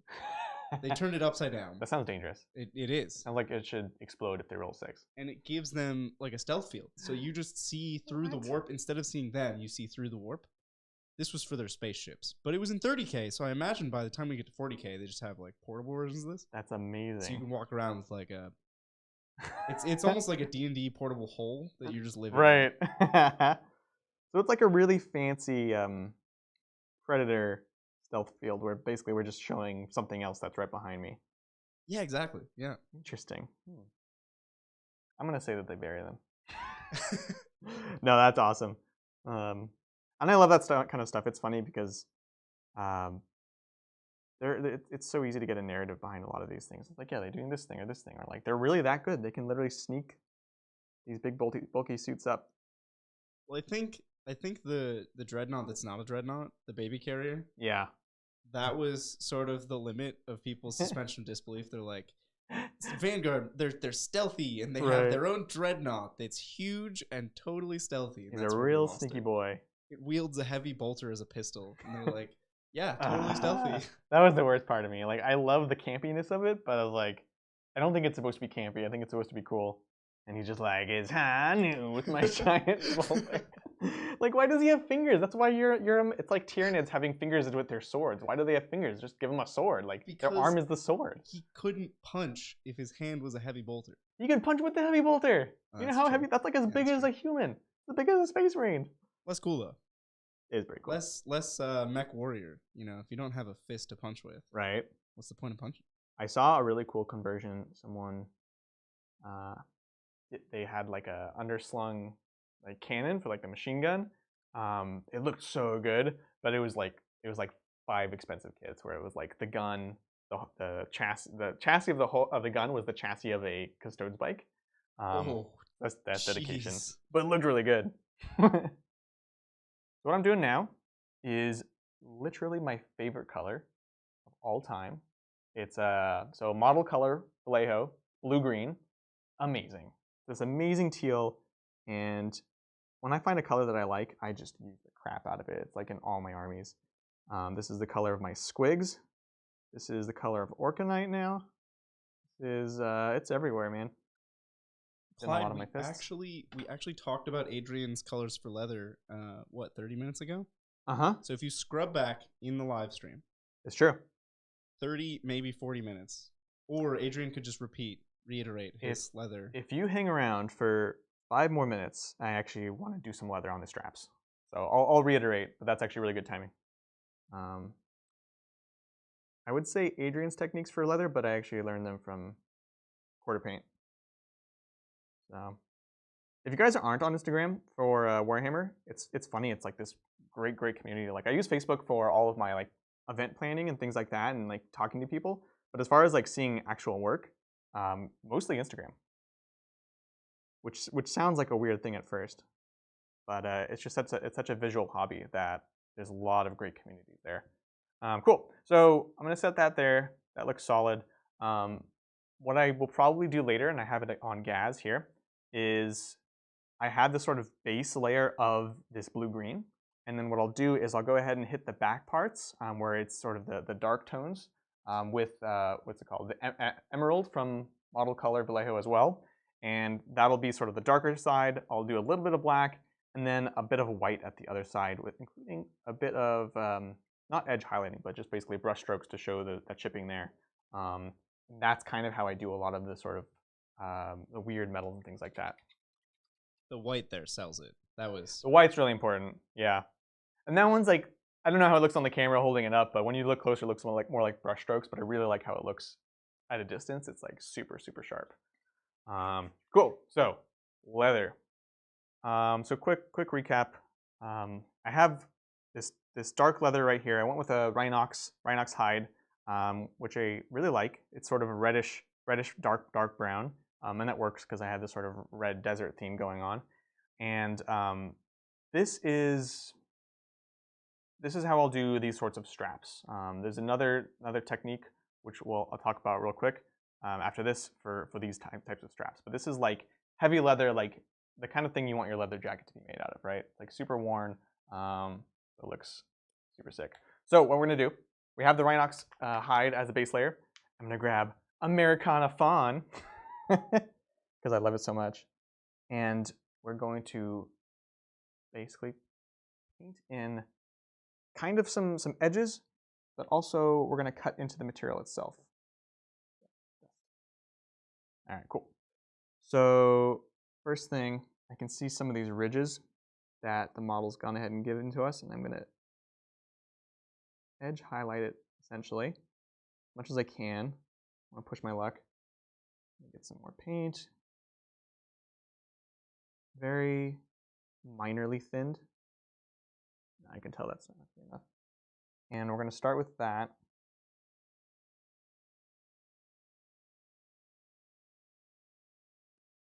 Wow, look at that fine edge highlighting there. I'm glad you think so, because I'm like, oh gosh. Something I could never do. I am awful at edge highlighting. Yeah, this is where it does get tougher, right? I'm going to use that edge, and I want to show you. We'll do it here. We'll do it here. So here, I'm going to actually just start doing these jagged little kind of cuts into it. That one was a bit much, but we can. No mistakes, guys. No mistakes. Just happy accidents. Happy accidents. That's what I'm painting at home. No, they're happy Orksidents. Oh, ring the bell. So I'm just sort of making it kind of worn and fuzzy. And what this will do is once you have both sides done and it's held a little bit farther away than right up against my eyeball, it looks like leather. Sort of worn effect. Worn leather, yeah. I've had a few backpacks that ended up looking like that. Right? Like you know it. Not the pleather ones, but sure we all have a few of those. So Balthazar, if you're putting it together on paper, what is your plan? Like, where do you plan to play this army? Because I think context is kind of everything when you're building an army. Mm-hmm. Like, who are you going to play with? What kind of armies do they play? Because you don't want to go too hard, but you also don't want to go too soft. Like you want it to be a good game. Yeah. So building your first army, I think it's a delicate procedure. That's a really good point. I think you want to make sure you're on the same plane as your opponent, right? Are you guys playing this to bash each other's skulls in? Are you playing this just for fun, for the narrative? It can be a tough thing for me sometimes when I play very competitive Warhammer, and then I'll visit family, and they'll say, you know, oh, I want like play your toughest game. It's like, I don't feel like we understand each other like well enough to do that. So it's just important, you know, especially with such a brutal unit. Yeah, Centurion Devastators are feast or famine. They either just take over the game, or their 4-inch move takes over their lives. Oh my gosh. Yeah, I've fallen victim to that. Hiding my sense in the building, and then, well, you're thunder fired. Move maybe one guy out. Yeah, it's rough. But that list that you and Brian were running for a while had 6 of them. We had a few iterations. That list had 12 aggressors and 6. I think we brought it down to 5 Centurion devs. Oh, is that all? Yeah, we had to find the point somewhere. Had to cut back. Right before the apocalypse, Shane started playing that army. I think having a lot of fun with it. If you like infantry, Ultramarines can be really cool. Ultramarines, very infantry-centric army. So local shop, just trying to get some friends to play. Meta Chaos. See, Meta Chaos right now means a lot of different things. Mm-hmm. Is it like Possess Bomb? Because that'll be tough for you, which is at least like they're not going to get upset at you, right? I generally prefer being on that side of things, right? Where it's like, I'm going to have to work really hard for this win, but at least I'm not going to upset the other person. That's the most important thing. Yeah, I personally don't enjoy playing games where I have a heavy advantage. Like, I feel bad the whole time. I feel guilty. Oh my gosh. Bridger gets super guilty. It's ridiculous. He's like a sad puppy when he's like winning. It's ridiculous. It's just like, if there's no challenge, why play, you know? Yeah. Exactly. And you're just watching somebody else not have fun. Right? But anyway, so you're playing in your local store just with your friends. I would probably avoid 9 Centurion Devastators. Because that's like really, really mean. You could start by splitting them up. Because the best way to run them, competitively speaking, is you buff the crap out of them. And they're all like +1 to hit, +1 to wound closest. Well, those are the main things. Are there any strats that you for sure want to pop? I had Gilliman. So you for sure have Gilliman. They were reroll everything to hit all the ones. And you were running las cannons. I like las cannons on them a lot. Because like Centurions can be pinned. They can be killed, believe it or not. So keeping them at range is actually pretty useful. Cool. So that's some leather right there, guys. Look at that leather. That is that. That guy has been wearing that bandolier for at least 5 years. Right? Very sexy. Cool. I'm going to have to think about the jacket because the black on black might be a bit much. I want either the jacket or the pants to be black. I don't know if I want both of them. But yeah. 3-inch AoE. What chaos is a 3-inch AoE? We're racking our encyclopedic knowledge of this game. It could be Possess Bomb. That'd be a 6-inch. Yeah. Not much is 3-inch. Like buffing wise. Yeah, I'm not sure. You'll have to let us know. Denim on denim. That's a good look for Orks. Oh my god, yes. That'd be amazing. That's like a classic, right? That never goes out of style. Let's see. What you mean to say is it was never in style.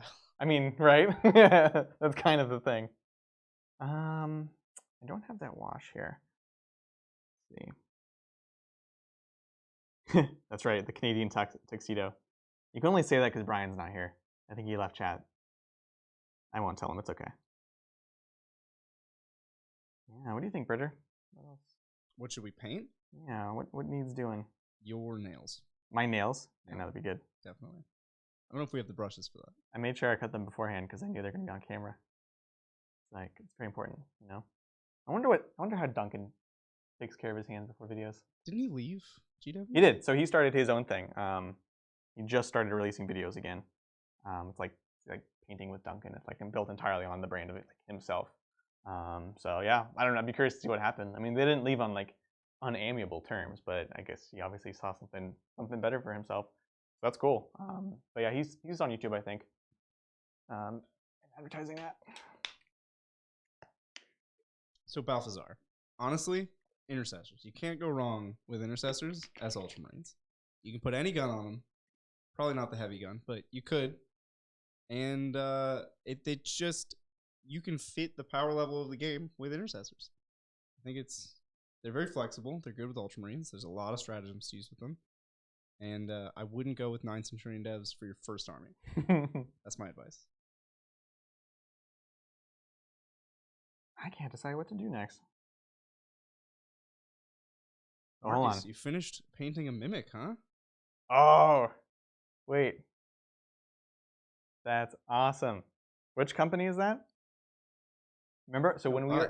He's saying we're good company to paint with. Oh, that's awesome. That's great. I'm glad to think so. So that was the idea, guys, right? like I said at the beginning of the stream, we thought it'd be good to just have some time to hang out, chat, work on projects. I started doing this with one of my teammates. Started a work in progress Wednesdays. I highly recommend doing something like that with your friends. But we're like, yeah, let's just do this. I got some orc things to talk about. So let us know if you like it. If there's other things you would like us to see us working on, as much as possible, we'll do that. Again, part of the goal is paint what we have. I want to bring in my knights though for sure, because that's a big project. Cool. Is that the stitches in his butt crack?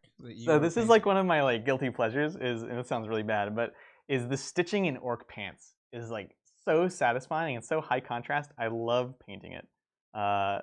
It's a weird thing that I have. I don't know. Don't judge me. Don't judge me. I think we should definitely dig deeper. I just like orc butts. What's wrong with that? Oh man. Okay, so what I'm going to do next is we're going to go into some white, which is always a scary thing. This is Dead White from Vallejo Game Color. It's so weird. They have like 2 lines for everything. And I'm going to do just a little bit on this blue right here. I'm thinking it's probably actually too small to make the airbrush really effective. It's probably not worth. So I'm like pointing on things you guys can't see. Right here, right onto the edge of it. So I literally lost the paint on my palette. There's too much on this, Brian. I think it's towards the edge on your left side. I'm crazy. Oh, it's right here. Yeah. There it is. I'm losing my mind. All right, cool. So this is, brushes. We can talk about brushes. So this is a Broken Toad. My good friend, teammate, got me this for my my birthday. And they're really good. They last for a while. They are sable, so you can judge as you may, but they last a long time. As long as you wash them properly and take good care of them. They're very sharp. They do not fray very quickly at all. Big fan of the Broken Toad brushes. And so yeah, I'm just gonna hit this with some classic edge highlights, and then we might come in and do some of those slashes on Gaz's claw. This same color scheme, but with airbrush. So the Vallejo blue-green and then white of your choice. Great for power weapons. Oh yeah, 100%. That's all my power weapons. Any of my power weapons or any power weapons that I'm commissioned to do, unless otherwise requested, light green, a wash, and white. I always do my power weapons blue. You do yours blue? Oh, of course. Yeah, that's the way. That is the way. Anything else? Clearly Heresy or Necrons. Or Necrons. Well, Jake, when I did his intercessors, he specifically requested a pimp sword, and it had to be purple. I obliged him. It was a very, very sexy purple power sword. That does sound like a Jake request. Yeah, it was like on raptors. So there's like army green, and then this like glowing purple sword. Yep. Amazing. He chooses some wild paint schemes. Right. Do we know when the Custodes book is coming out? No, I mean, it's just guesses, right? So we do need to have Engine War first. And of course, this is all kind of thrown into the wind because of the global pandemic. But I would have guessed that Engine War would come out within a month. And then the Spider War with Custodes and everything would be a month or 2 afterwards. I don't know. Yeah. So, but again, the question is, we don't really know with all the changes. It was relatively predictable until that happened. Now I don't even know. Like, I was lucky I got my Gaz model before everything happened. But a lot of people just don't. So. Sisters as troops or Riot? Get out your pitchforks. I know. Oh my God, that was such a good opportunity, and they just missed it. I was talking about my dad the other day because he's like big into Custodes and like that whole shebang.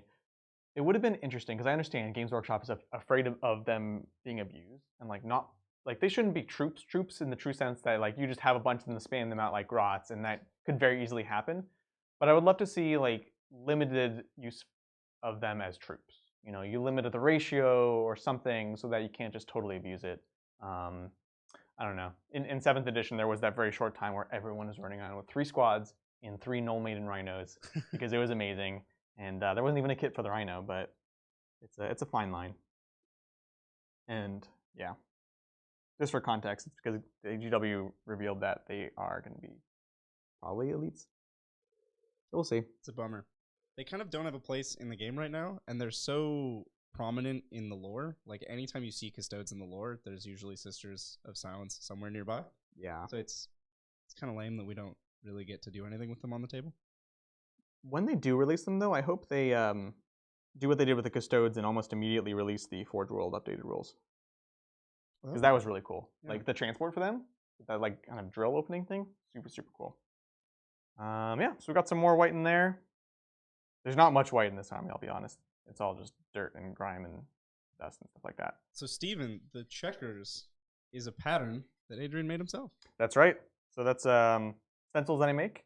You can check them out. I think I have some checkers up for sale on Pandora's Forge on Etsy. But otherwise, hit me up, and I can also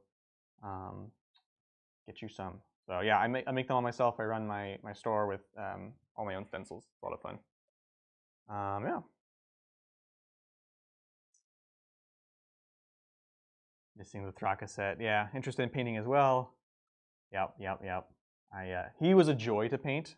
So this was a model that I did sub-assembly only because I knew I was going to have him fully painted within a day because he's just so beautiful. So I was willing to sort of wait, but it was still like every moment I was like, oh my God, I just want to glue them together. He's so beautiful. So he was super fun. Look at that beefy boy. The yeah. gun is comically large. What is? The gun. The gun is, it's so crazy. And if you guys check out our battle report, it's pretty good if you roll all sixes. I was getting like over 50% accuracy with the gun, even while advancing. It was nuts. Doing donuts on the Bay Bridge these days. You know, the funny thing is, obviously I haven't done a ton of driving since everything started happening, but I would say that the traffic in the Bay Area has now become just what it should be, like regular traffic. I'm like, this is like fine. Like there's like people, but it's not like super crazy. That's how bad it is. Like I've dropped people off at the airport at literally 3 or 4 a.m. and there's traffic.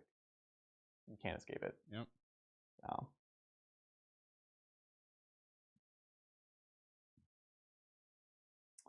All right, let's see.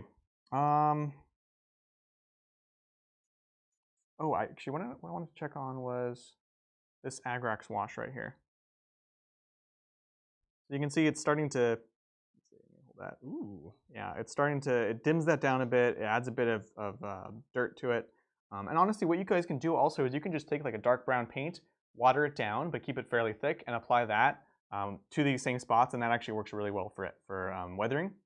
What you can also do, I don't think I'm going to do it now because I'm going to do just a bit more Agrax there, is go back with another layer of silver and add some really fresh chips. If you want to make really accurate paint chipping, this one's actually like technically wrong in the sense that paint doesn't really chip all at once, right? You actually have this very thin layer where it started chipping or finished chipping, and so you'll have some weathered paint before the actual like metal and rust and everything like that. So one thing you can do is you can do a layer of like black or brown or even like a lighter color of whatever your paint is. And when I say paint, I mean like in this case the orange. And then you do the silver and you leave just a sliver of that original part. And that actually kind of gives you this two-tone effect. I find it's pretty difficult and takes a long time. Painting 2 layers on all that is a lot. But if you want like a really realistic look on that would be the way to do it. So yeah, anyways, I did want to do a quick wash on this. Yeah, the 405 in LA. I lived in San Diego for a long time, and going to LA was the worst, which is unfortunate because there's always a lot of stuff happening there. But it was like, I thought of San Diego as like Minas Tirith on the border of Mordor. And it was like, this place is beautiful. But then just across, 2 hours north, LA.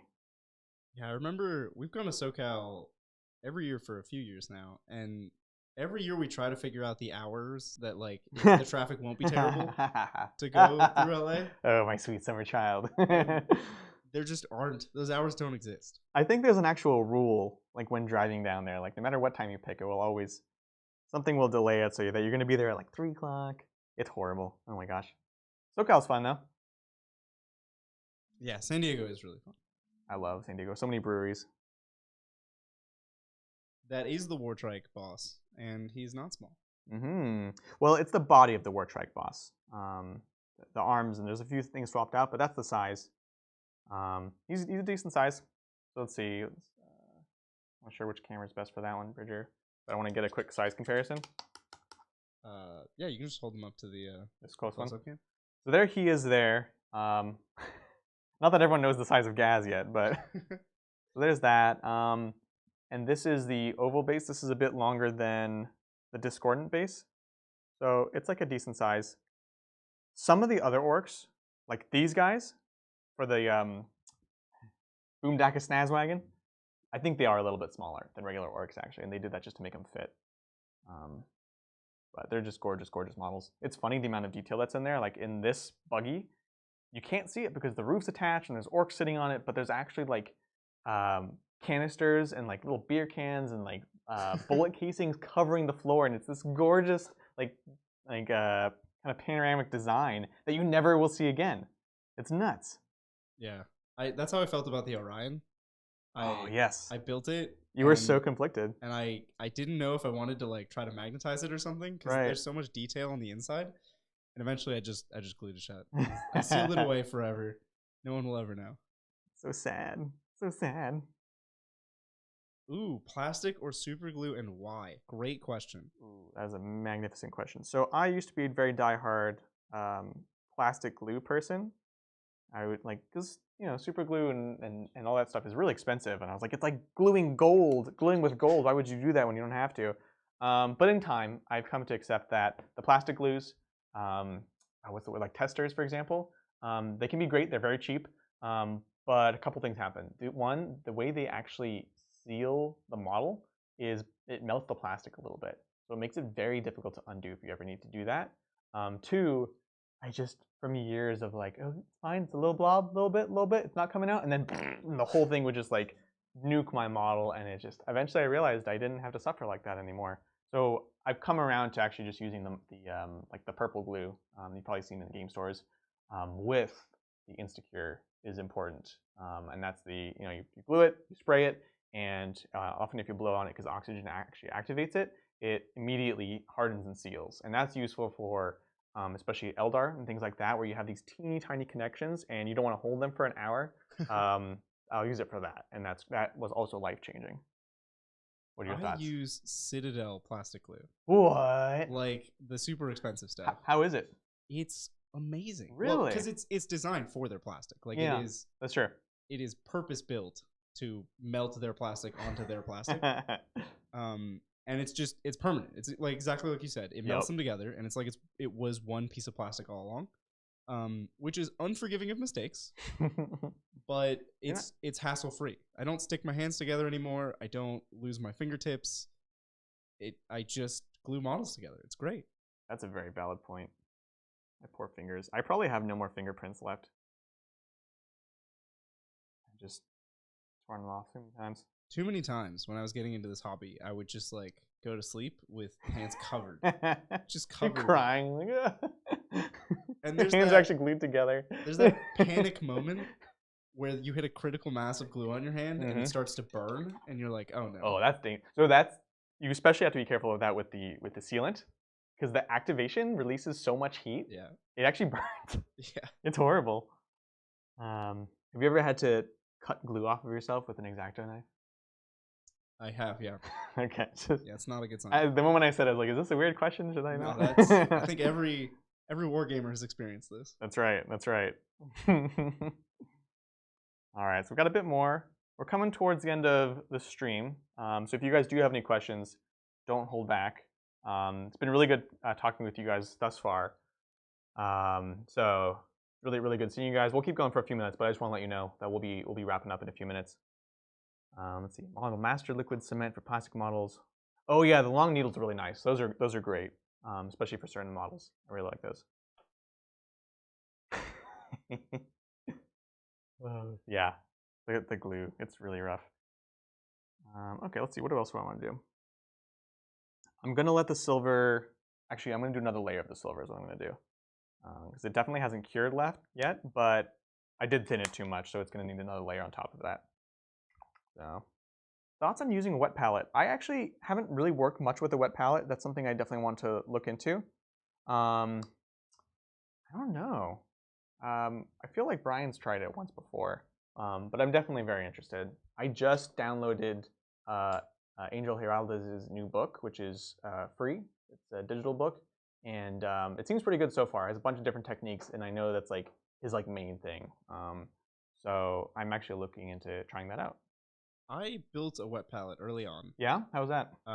So you just get parchment paper, very specifically not wax paper. You get parchment paper. I have that in my kitchen. You put wet paper towels under it, and you seal that in like a plastic, like a Ziploc sandwichy kind of a plastic thing. And it just works. It just does what it says on the tin. After a few weeks, it'll get moldy. You throw it out. You get a new one. Ooh. Very orky. You throw it in the fridge. Keeps your paints, wet. It works. That's so weird. That's crazy. Now simple. that I've graduated to Citadel paints, I don't really do that anymore. But right. Everyone's like, man, didn't thin their paints and not using a palette on the stream. Rough. All right, Adrian, I'm gonna swap your batteries on this side, so you're gonna die again. Okay, bye guys. Don't leave. Oh, Marcus, tried using airbrush 6 times, ran into technical problems. That is like the exact description of my intro to airbrushing. Was just all the time something would break. You have to find a good airbrush, like as a starting point. Get a good compressor, get a good airbrush. Goes like super far, because all these cheap, you can find on Amazon all these cheap compressors. They just don't last. Like they're specifically built not to last in the most frustrating of ways. You're good on batteries, so you can talk again. Yeah, that's exactly what Bridger was saying. Make sure you get the right equipment and tools the first time. I've done the same thing. I've tried to keep it cheap because I try to be responsible. But yeah, it definitely does pay off. Getting the right tools. I've gone through numerous compressors and airbrushes and had issues. It is tough, especially because sometimes it's just there's so many points of failure that it's really difficult to figure out what is wrong with it. So that would be a big recommendation. Airbrush 6 times, run into some technical problem or another, get frustrated and quit. So yeah, the thing I was checking for is there's a lot of technical problems with the actual hardware, and then also the paint is really tough. So a couple things with paint is obviously always thinning your paint. You can do it just with water. That's super important. But even before you get to that, and I wish someone had just told me this before, just try working with the regular paints. Sorry, the air paints, right? The ones that are meant for that. So for example, like my friend Izzy does not like the air paints, but he's a very professional painter. He knows how to thin all those things. Don't add extra complexity where you don't have to, and just look for the paints there that are equivalent to the ones that you already like. Because I tried to, make certain paints work and try to thin them, and then I clogged the brush, and then I don't know where the problem is. So my big recommendation is yeah, get the good equipment, and then also cut those points of failure down. Right? Maintenance it's true. Huge on airbrushes. It's a lot. It's a lot. Isopropyl alcohol will change your life though.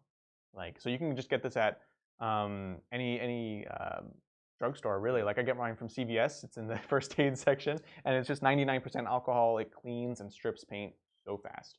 So that's great. Don't thin your paints with it. Use it to clean your airbrush. You know what I did and still do? Got a mason jar filled it with isopropyl alcohol, and I just leave the brush, like the airbrush part of it, in there whenever I'm not using it. Well, the tough thing with that, though, is don't you find that, so afterwards, you need some gel in the actual spring. So did you add the gel back, or are you just like, you monster? Sounds awful, yeah. Because I did that, and I was like, oh, I stripped all the gel out, too. That's the little blue tube that comes with it. That's good to keep. Also, and the other thing is the cleaning tools that you can get on Amazon super cheap. Just get those, invest in them, clean them. So, yeah.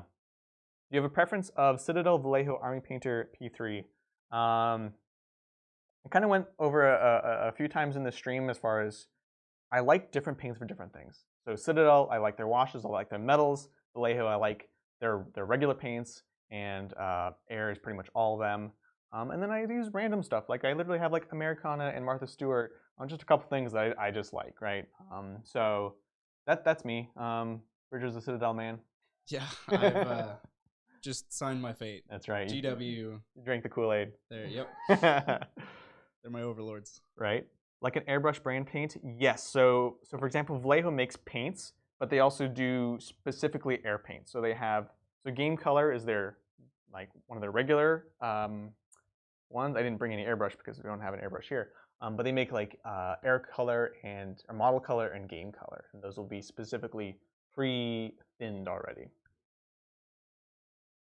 Stores around here all sold out of alcohol. Yeah, well, because people are using it for making hand sanitizer and stuff. And for just like wiping down surfaces. And yeah, just cleaning. I know. Luckily, I have a bunch already. Yeah. Well, Harlequins like a year ago. I have yet to paint them. Scared to do the diamonds. Diamonds are terrifying. What you can do also is pick certain areas, right? So like on my Harlequins, it's funny, like I said, I've been working on this commission with Harlequins, and I ended up doing a lot of them because of these stencils. And I can be very loose with it. I'll just sort of apply the stencil, airbrush it, and then fade in and out, and that kind of gave me permission to be looser with it. But on my own Harlequins, I actually have only picked a few sections to do the diamonds because it's scary, and then I can say, okay, I'm just gonna work on this little section, and it still looks good. It still looks like a Harlequin.